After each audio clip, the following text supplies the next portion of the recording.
Commander Jake Morrison stood on the bridge of the USS Endeavour, watching the stars drift past through the main window. The ship had been traveling through space for 3 weeks now, exploring the far edges of the Kepler 442 system.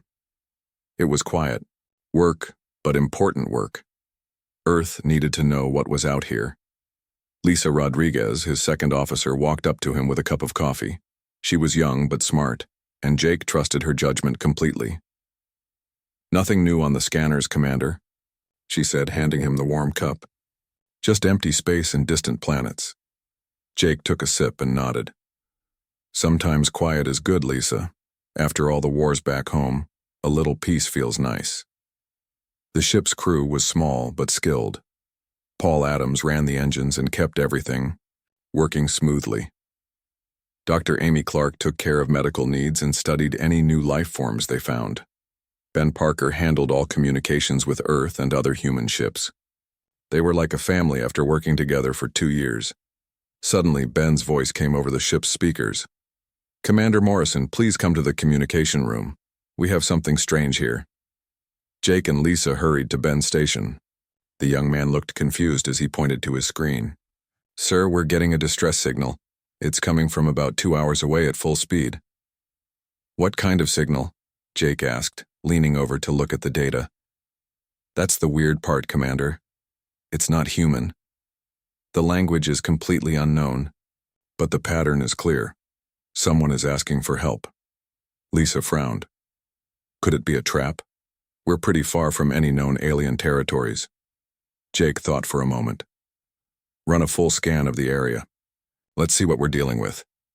Ben's fingers moved quickly over his controls. After a few minutes, he looked up with wide eyes. "Commander, there's a massive ship out there. It's at least 5 times bigger than us, maybe more, and it's not moving."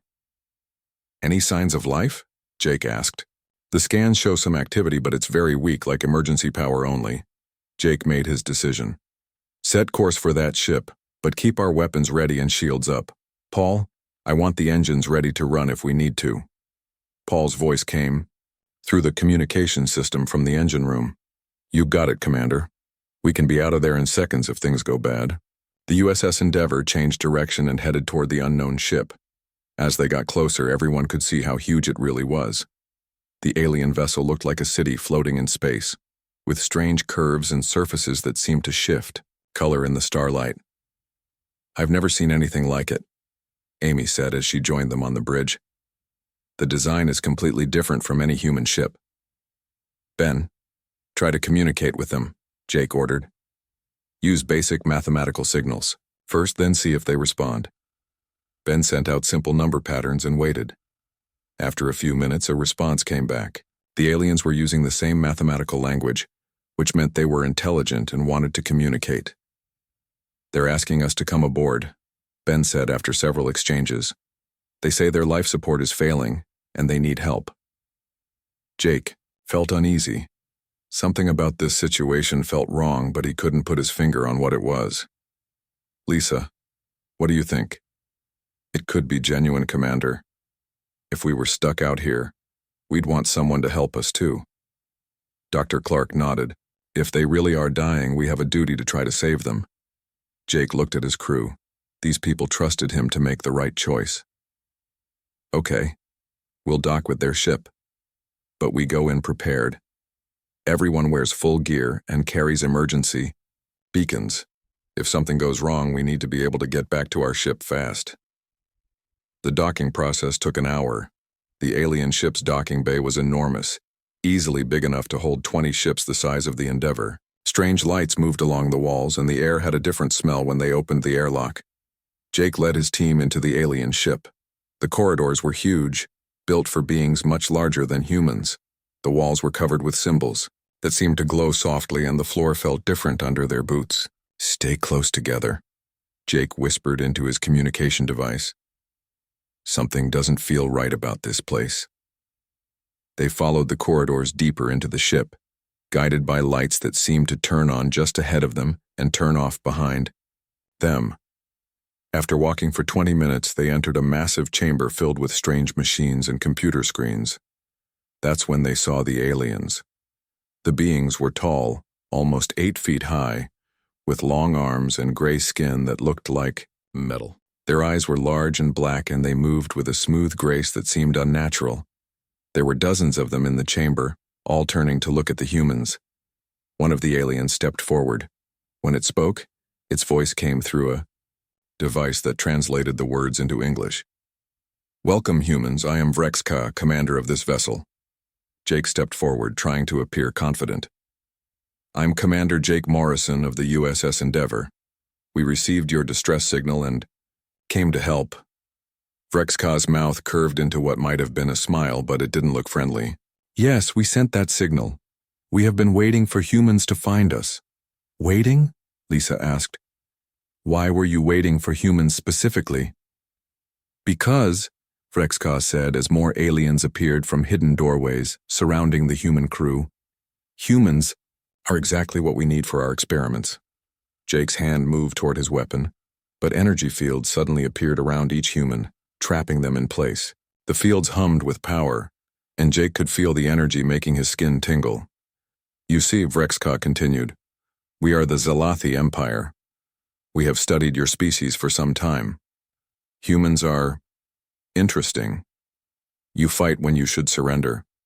You hope when you should despair. This makes you unpredictable, and unpredictable species are dangerous to our expansion plans." Ben tried to reach his emergency beacon, but the energy field stopped his movements. "Commander, the beacon won't work. Something is blocking the signal."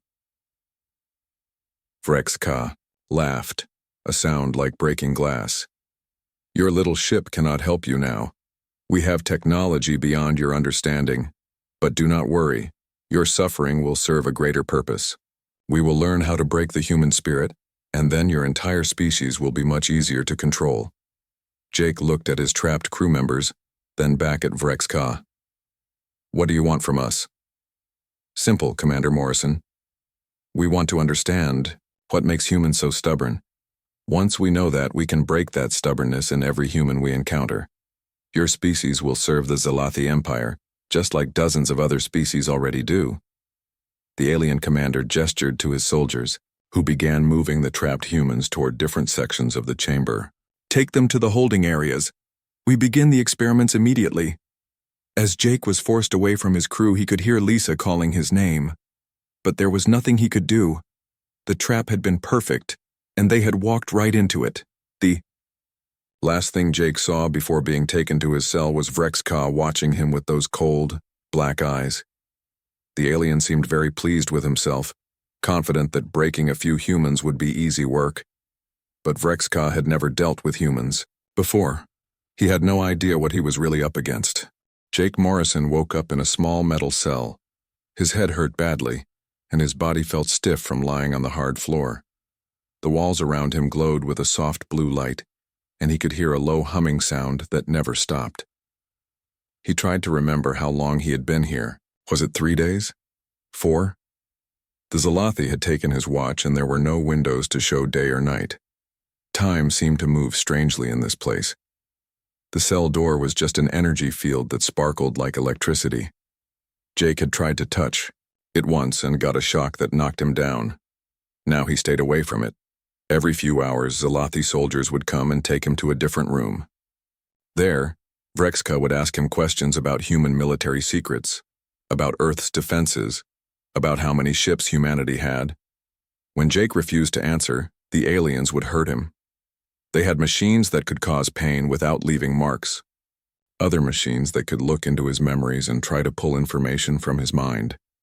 But Jake had been trained for this kind of treatment. He knew how to resist and how to protect important secrets. What made it worse was that he could sometimes hear his crew members screaming from other parts of the ship. The Zalathi were experimenting on all of them, trying to learn about human biology and psychology. Today was different, though. When the Zalathi guards came for him, they took him to a new room. This one had large windows that looked out into space. Jake could see his ship, the USS Endeavor, floating nearby. It looked so small and helpless next to the massive alien vessel. Vrexka was waiting for him, along with several other Zalathi that Jake hadn't seen before. They were taller than the regular soldiers and wore different clothing. Jake guessed, They were important leaders. Commander Morrison, Vrexka said through his translation device, I want you to meet the High Council members who have come to observe our experiments. They are very interested in what we are learning about humans. One of the council members stepped forward. His skin was darker than Vrexka's, and his eyes seemed even colder. This is the human leader? He looks weak and broken already. Jake straightened his shoulders and looked directly at the alien. I'm not broken, and I won't help you hurt my people or any other humans. The council member laughed. Your defiance is amusing, but pointless. We have broken stronger species than yours. The Karathi were fierce warriors, but they serve us now. The Veltani had technology almost as advanced as ours, but they also bow to our will. Humans are different, Jake said quietly. Are they? Vrexka asked. Let me show you something that might change your mind. The alien leader pressed a control, and the wall became a screen. Jake could see into another room where his crew members were being held. Lisa was there along with Paul, Amy, and Ben. They all looked hurt and tired, but they were alive. Your friends have been very uncooperative, Vrexka said. Perhaps seeing their leader surrender will help them understand their situation better. Jake watched his crew through the screen. Lisa was trying to comfort Amy, who looked like she had been crying. Paul was pacing back and forth like a caged animal. Ben was sitting in a corner, staring at nothing. What do you want from me? Jake asked. Simple. I want you to record a message to your crew. Tell them to cooperate with our experiments. Tell them that resistance is useless and that they should accept their fate. And if I refuse? Vrexka smiled his cold smile. Then we will begin killing them one at a time until you change your mind. Jake felt his heart racing, but he kept his face calm. You're going to kill them anyway, once you get what you want. Perhaps. But if you cooperate, they might live longer. If you refuse, Chief Engineer Adams dies in 1 hour. The screen changed to show Paul Adams being dragged into a different room. Jake could see machines there that looked designed for torture. Paul was struggling, but the Zalathi guards were much stronger than him. Decide now, Commander, Vrexka said. Will you save your friend's life, or will your pride be more important? Jake closed his eyes for a moment. He thought about his training, about his duty to protect military secrets, but he also thought about Paul, who had a wife and 2 children back on Earth. Paul, who always made jokes to keep everyone's spirits up during long missions. When Jake opened his eyes, he looked defeated. His shoulders slumped and his voice became quiet. What do you want me to say? The council members looked pleased. One of them spoke to Vrexka in their own language, and Jake could hear satisfaction in the alien's voice even without understanding the words. Very good, Commander, Vrexka said. I knew humans could be reasonable when properly motivated. They set up a recording device and made Jake stand in front of it. His voice was flat and tired as he spoke. This is Commander Jake Morrison. I'm ordering all of you to cooperate with the Zalathi. Don't fight them anymore. Answer their questions and do what they say. That's an order. When the recording was finished, Vrexka had it played to Jake's crew. Jake watched their faces on the screen as they heard his words. Lisa looked shocked and hurt. Amy started crying again. Paul stopped pacing and just stood there like he couldn't believe what he was hearing. But Ben did something strange. He looked directly at the screen as if he could see Jake watching. For just a moment, Ben touched his ear in a way that looked casual but wasn't. It was an old signal that meant message received and understood. Jake felt a tiny spark of hope, but he was careful not to let it show on his face. Over the next few hours, the Zalathi brought Jake more information about human defenses. Under threat to his crew's lives, he began giving them answers. He told them about Earth's military bases, about the locations of human colonies, about fleet movements and defense plans. Vrexka and the council members were very happy with this information. They began planning an invasion of human space, confident that they now understood how to defeat Earth's forces. You see how easy it becomes once the leader breaks? Vrexka told the council. Humans are not so different from other species after all. Jake was taken back to his cell, but not before he was allowed to see his crew one more time. They were all together in their holding area, and they looked at him with a mixture of emotions. Some seemed angry, others just looked sad. But Lisa managed to get close enough to whisper something as he was led past. "We understand, Commander. We know what you're doing." Jake didn't react, but inside he felt that spark of hope grow a little brighter. His crew was smart. They knew him well enough to realize that something wasn't right about his sudden surrender. As Jake lay on his cell floor that night, listening to the endless humming of the alien ship, he began to smile for the first time since his capture. The Zalathi thought they had broken him, but they had no idea what humans were really capable of. The real plan was just beginning. Somewhere else on the ship, Ben Parker was working on a small device he had been building from pieces he had secretly collected. Lisa Rodriguez was memorizing the guard schedules and mapping the ship's layout. Dr. Amy Clark was studying Zalathi biology every time they examined her. Paul Adams was learning about the ship's power systems from the energy readings in their cell. The Zalathi believed they had won, but they had never dealt with humans before. They didn't understand that sometimes the best way to fight back was to let your enemy think they had already won. Jake's surrender was just the first move in a much larger game. Jake Morrison sat in his cell, staring at the glowing walls. To anyone watching, he looked like a broken man. His shoulders were bent, his eyes were dull, and he barely moved, except when the guards came for him. But inside his mind, Jake was more alert than he had ever been in his life. Every time the Zalathi took him for questioning, he was studying everything around him. The layout of the corridors, the number of guards, the way their technology worked. He memorized which doors led where, how the energy fields operated, and what the alien symbols on the walls meant. When Vrexka asked him questions about human defenses, Jake gave him answers. But they were all lies, carefully mixed with just enough truth to seem believable. He told the aliens that Earth's main defensive fleet was stationed near Mars, when it was actually hidden in the asteroid belt. He said that human colonies had weak shields, when most of them had been upgraded with military-grade protection. He gave them outdated security codes that would actually trigger alarm systems if anyone tried to use them. Most importantly, Jake was counting on the Zalathi's biggest weakness, their pride. They were so sure they were smarter than humans that they never questioned whether he might be lying to them. During one questioning session, Vrexka showed Jake a map of human space. "Your information has been very helpful, Commander. We now know exactly where to strike to cause maximum damage." Jake looked at the map and saw that the Zalathi were planning to attack all the wrong places. They were going to send their main fleet to areas where human forces were strongest, while avoiding the places where colonies were actually vulnerable. "When will you attack?" Jake asked, trying to sound afraid. "Soon," Vrexka said. "Our High Command has approved the invasion. We expect human resistance to collapse within days once your people see how easily we defeated their best commander." Jake nodded slowly, as if accepting defeat. But inside, he was calculating how much time his friends back home would need to prepare. Meanwhile, his crew was also working on their part of the plan. During the brief moments when they were all together, they had developed a way to communicate using hand signals and small gestures that looked accidental.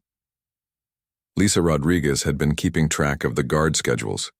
She noticed that every 12 hours there was a 10-minute period when fewer guards were on duty. She also figured out which corridors led to the ship's main computer systems. Ben Parker had been the busiest of all. Using small pieces of metal and wire that he collected whenever the guards weren't looking, he was building a communication device. It was tiny and primitive, but it might be powerful enough to send a signal to nearby human ships. The hardest part was getting the pieces he needed. Ben had to be very careful, taking only small scraps that wouldn't be missed. A piece of wire from a broken light fixture, a small metal plate from under his food tray, part of a circuit board that had fallen behind a wall panel. Dr. Amy Clark was learning about Zalathi biology every time they examined her. She noticed that all the aliens had small devices implanted in their heads, right behind their ears. When she asked about them, pretending to be curious as a doctor, One of the Zalathi scientists was happy to show off. "These implants enhance our intelligence and coordination," the scientist explained. "They connect us to our ship's computer systems and allow us to work together more efficiently than any natural species could." Amy nodded and asked more questions, acting impressed. But she was really studying the implants, trying to understand how they worked. She had a suspicion that something so advanced might also have weaknesses. Paul Adams was learning about the ship's power systems. His cell was near one of the main energy conduits, and he could feel the vibrations from the power flowing through it. During his years as an engineer, Paul had learned to identify different types of energy systems just by how they felt and sounded. The Zalathi ship used a type of power that Paul had never seen before, but he was beginning to understand its patterns. More importantly, he was starting to figure out where the main power control centers might be located. All of this secret activity was happening while the crew pretended to be broken and defeated. They acted tired and hopeless whenever the guards were watching. Lisa would sit in corners and stare at nothing. Ben would lie on his bed and barely respond when spoken to. Amy would cry quietly at random times. Paul would pace nervously, as if his spirit was completely crushed. Jake's apparent surrender had given them all the cover they needed to work on their real plan. During one of his questioning sessions, Jake made a mistake on purpose. He told Vrexka that Earth's capital had been moved to New York, when it was actually still in Washington. When the alien commander corrected him, Jake acted embarrassed and ashamed.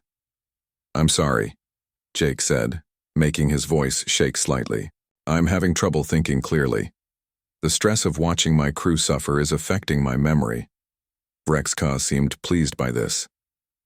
"That is understandable, Commander.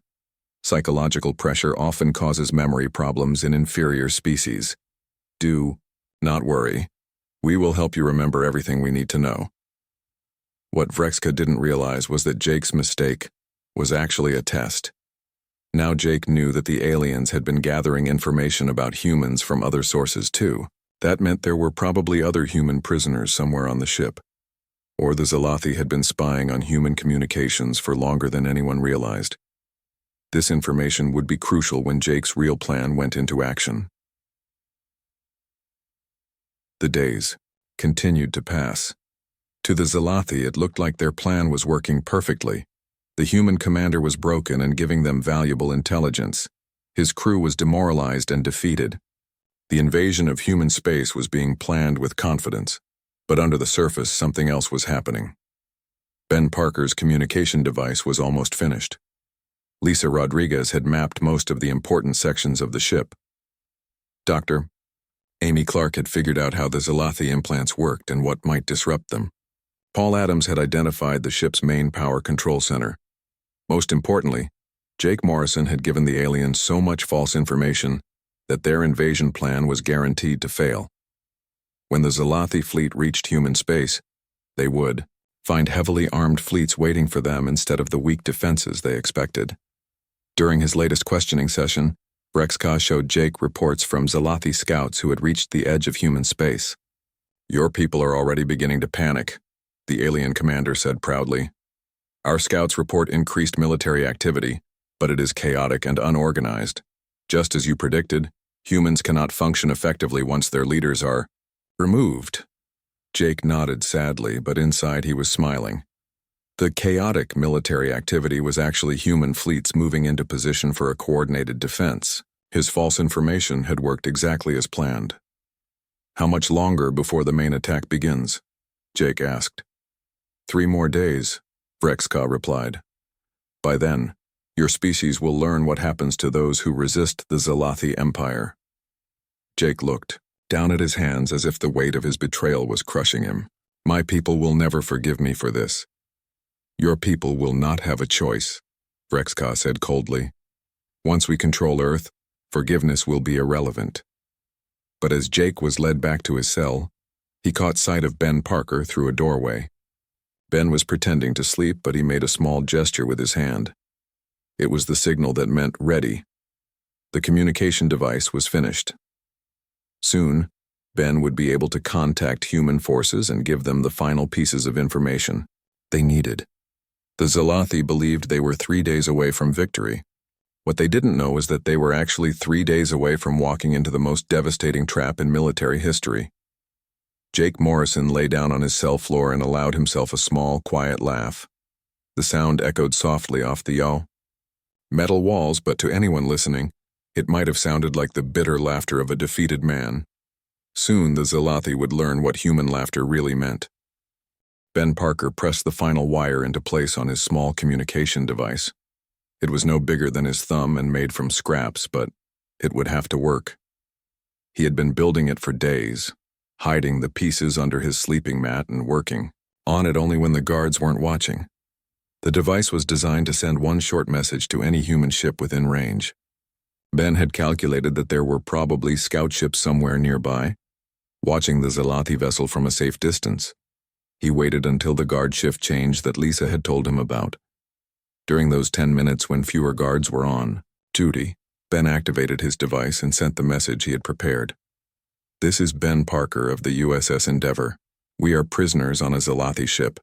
Commander Morrison has been feeding them false information about human defenses. The aliens plan to attack in 2 days. Their fleet will approach through the Vega system. All information they have is wrong. Human forces should prepare for trap scenario 7.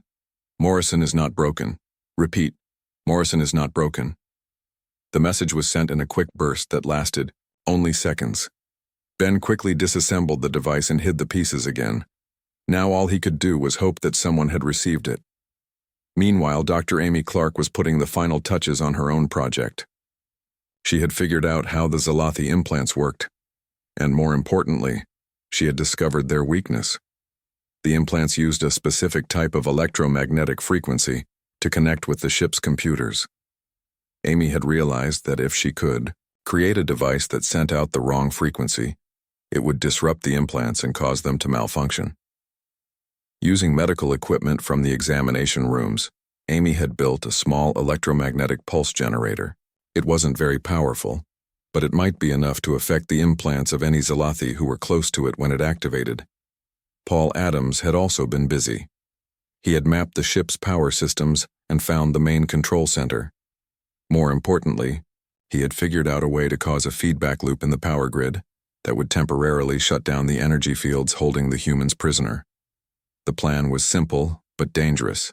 During the next guard shift change, Paul would overload a power coupling near his cell. This would cause a cascade failure that would shut down the prison section's power for about 5 minutes. In that time, the human crew would have to break out, fight their way to the ship's control center, and take over the vessel.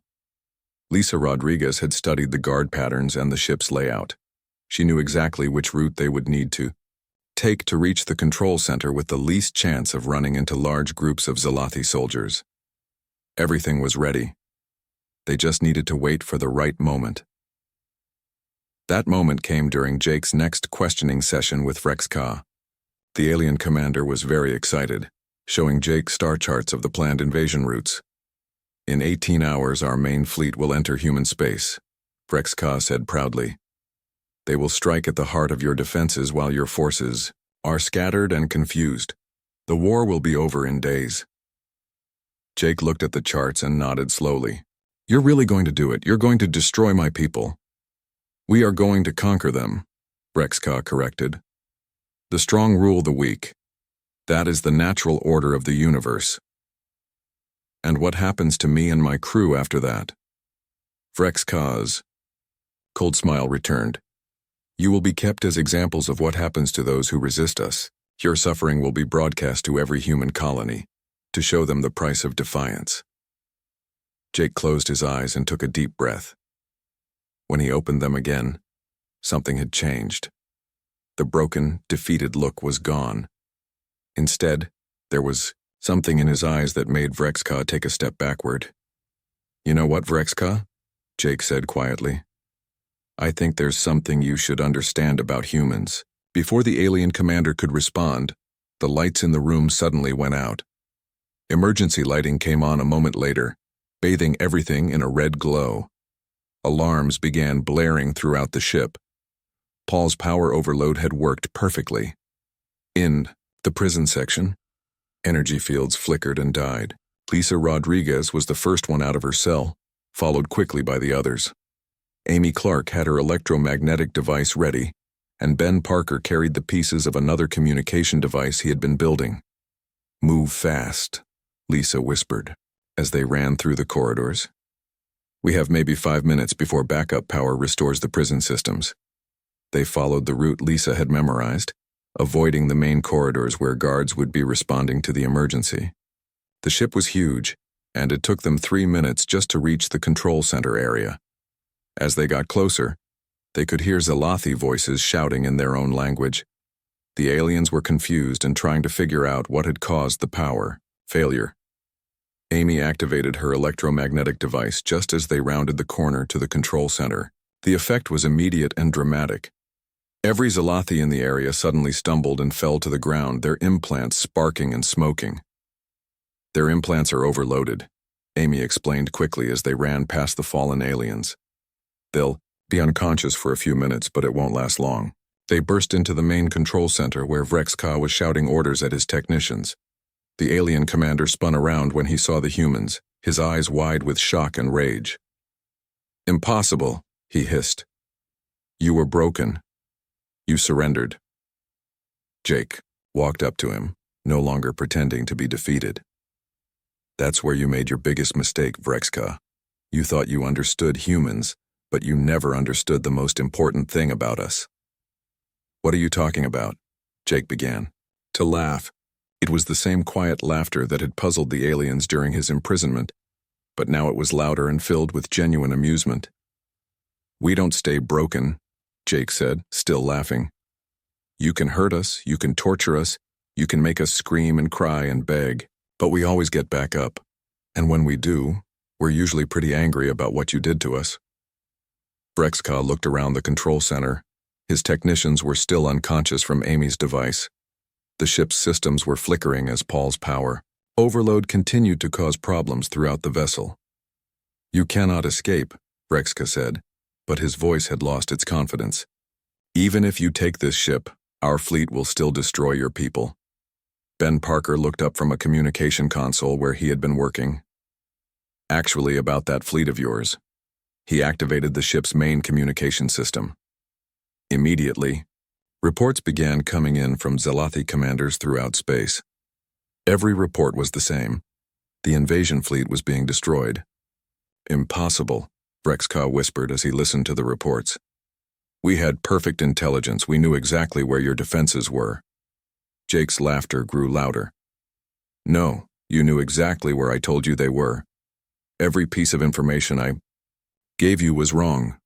Your perfect intelligence was actually a perfect trap." The reports continued to come in. The Zalathi fleet had been expecting to find weak human colonies and scattered defense forces. Instead, they had flown directly into the largest coordinated military ambush in human history. "You see," Jake explained to the stunned alien commander, "humans have this thing called imagination. We can think of dozens of ways to solve a problem, including ways that involve making our enemies think they've already won." Lisa Rodriguez had taken control of the ship's navigation systems. "Commander, I'm reading massive damage to their fleet.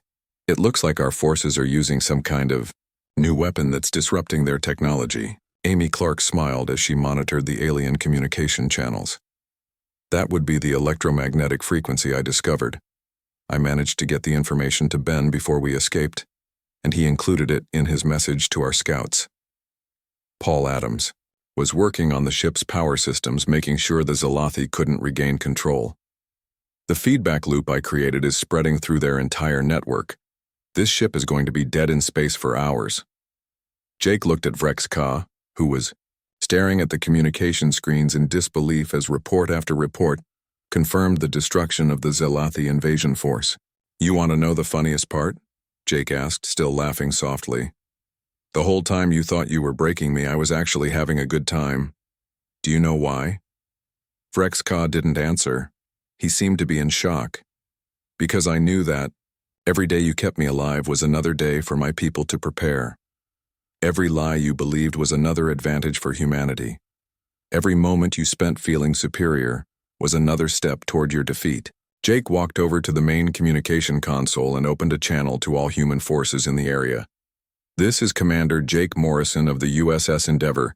The Zalathi threat has been neutralized. Repeat, the alien invasion has failed. All human vessels converge on our position for prisoner retrieval and ship capture. As acknowledgments came back from dozens of human ships, Jake turned back to Vrexka one last time. You made one critical error in your calculations about humans, he said. You thought our unpredictability was a weakness. You never considered that it might be our greatest strength. Jake Morrison stood in the middle of the Zalathi control center, watching as human ships arrived from all directions. Through the large windows, he could see the sleek forms of destroyers, cruisers, and battleships taking positions around the alien vessel. Vrexka sat in a corner, his head in his hands. The proud alien commander looked completely broken as more reports came in about his destroyed fleet.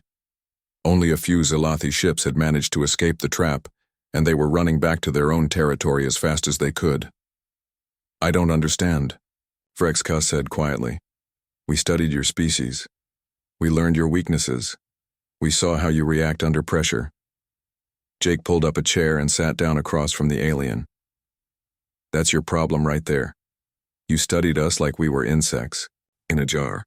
You thought you could predict what we would do based on what other species did. But you surrendered, Vrexka insisted. You gave us information. You ordered your crew to cooperate. Jake shook his head. I gave you what you wanted to hear. There's a difference. Lisa Rodriguez approached them, carrying a datapad with information from the human fleet.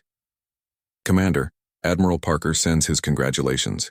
The entire Zalathi invasion force has been destroyed or captured. Only 12 ships escaped out of over 300. Admiral Parker? Jake asked with surprise. Ben's father, Lisa explained. Turns out our communications officer comes from a military family. When the Admiral received Ben's message, he immediately understood what was happening and coordinated the defense.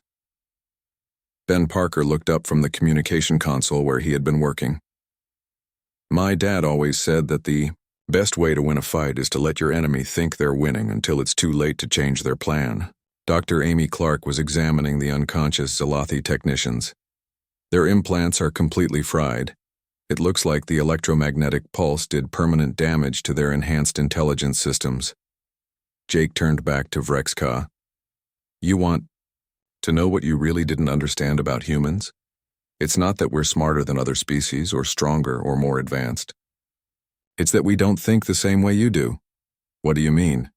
You saw my laughter in the torture chamber and thought I was going insane. You never considered that I might be laughing because I found something genuinely funny about the situation. Vrexka looked confused. What could possibly be funny about torture and imprisonment? Jake's smile grew wider. The fact that you thought you were the ones in control. Here you are, this mighty empire that has conquered dozens of species, and you got completely fooled by 5 humans with no weapons and no way to communicate with the outside world. Paul Adams finished securing the ship's systems and joined the conversation. The commander's right. Every species you conquered before probably fought you the way you expected them to fight. They used their strengths against your strengths and lost. But humans don't do that, Lisa added. We fight dirty, we use tricks, we make you think we're weak when we're actually setting a trap. Amy Clark stood up from examining the Zalathi. It's like a virus adapting to survive in a hostile environment. Humans have survived ice ages, wars, plagues, and disasters by being adaptable. We change our approach when the old one doesn't work. Vrexka looked around at the human crew. But you were genuinely suffering. I saw the pain in your eyes during the experiments. Of course we were suffering, Jake said seriously. Pain is pain no matter why you're experiencing it. But suffering doesn't mean defeated. You can hurt us without breaking us. Ben Parker activated the ship's main screen and showed images from the battle. Human ships were moving through the debris of the Zalathi fleet, rescuing survivors and salvaging technology. Your fleet commanders are being interrogated now, Ben reported. It turns out they had detailed plans for conquering not just humanity, but several other species in this region of space. The information we're getting from them will help protect a lot of innocent people. Vrexka stared at the screen. My people will not accept this defeat. They will send another fleet. Will they? Jake asked. Because from what I understand, this was your main invasion force. You committed most of your military to this attack because you were so confident it would succeed. And now word is going to spread throughout the galaxy, Lisa added. Every species will know that the mighty Zalathi Empire was defeated by a handful of humans using nothing but their wits. Amy Clark checked her datapad. I'm reading reports from human colonies throughout this sector. They're all safe. The false information you gave the Zalathi led them away from every real target. Jake stood up and walked to the window. You know what the really ironic part is? If you had just left us alone, we probably would never have bothered you. Humans were happy exploring empty space and setting up colonies on uninhabited worlds. But you attacked us, Paul said. You hurt our people. You tried to break our spirits and make us into slaves. So we did what humans always do when someone tries to destroy us, Ben added. We found a way to turn your own strength against you. Vrexka looked up at Jake. What happens now? Will you execute us as we would have executed you? Jake thought for a moment. No.